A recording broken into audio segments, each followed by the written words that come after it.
बड़ा महत्वपूर्ण प्रश्न है। अब है बैथोलिथ के संदर्भ में सही कथन कौन सा है। अब बैथोलिथ यानी ज्वालामुखी जो उद्गार होता है उसके तहत निकलने वाला जो लावा है, वो लावा उसके जमाव मुख्य रूप से धरातल के कभी कभार अंदर हो जाता है, कभी बाहर आके हो जाता है। ठीक है, तो कुछ शैलें जो है निर्मित होती है वो भूगर्भ के अंदर यानी भूप्रपट्टी के अंदर हो जाती है और कुछ बाहर हो जाती है। जैसे कि बैथोलिथ है, लेकोलिथ है, फेकोलिथ है, सिल है, डाइक है, ये काफी संरचनाएं मुख्य रूप से बनती है।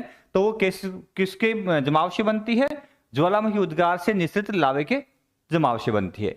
तो बैथोलिथ के संदर्भ में पूछा गया सही कथन कौन सा है ना। तो बैथोलिथ के संदर्भ में देखिए पहला कथन आया है कि ये मेग्मा का बड़ा पिंड भूप्रपट्टी में अधिक गहराई पर गुंबद के आकार में जमने से बनता है। तो बैथ का अर्थ यहाँ गहराई से लिया जाता है, इसलिए जब कभी भी यदि बैथोलिथ की बात की जाए तो काफी गहराई में मेग्मा के निक्षेप से निर्मित गुंबद के आकार के स्थलखंड बैथोलिथ कहलाते हैं। पहली लाइन बिल्कुल राइट है। दूसरा है कि ये ग्रेनाइट के बने होते हैं, बिल्कुल।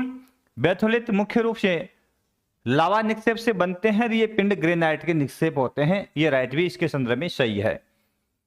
तीसरा कथन यहाँ पे है कि ये कभी कभी अनाच्छादन प्रक्रियाओं के द्वारा, अनाच्छादन धरातल के ऊपरी भाग का आवरण का हट जाना, ठीक है, जैसे कि अपक्षय है, अपर्दन है, वृहत क्षरण है आदि अनाच्छादनकारी प्रक्रियाएं होती। विस्तार से क्लास आप अपने चैनल पे उपलब्ध है, तो आप यहाँ देख सकते हैं। तो अनाच्छादन प्रक्रियाओं से अपर्दित होकर ये धरातल के ऊपर भी प्रकट हो जाते हैं इस तरह की सेलें, और अपने प्रायद्वीपीय भारत में इस तरह की सेलों के उदाहरण कर्नाटक के पठारे में मिलते हैं। वास्तव में किसके? बैथोलिथ के उदाहरण है मिलते हैं, फेकोलिथ के उदाहरण मिलते हैं। तो ये बात भी राइट है इसकी। इसका मतलब सभी कथन सत्य, तो इसका ऑप्शन कौन सा हो जाएगा? बैथोलिथ के संदर्भ में सभी कथन सत्य है, ठीक है ना। तो ये ऑप्शन इसका राइट हो जाएगा।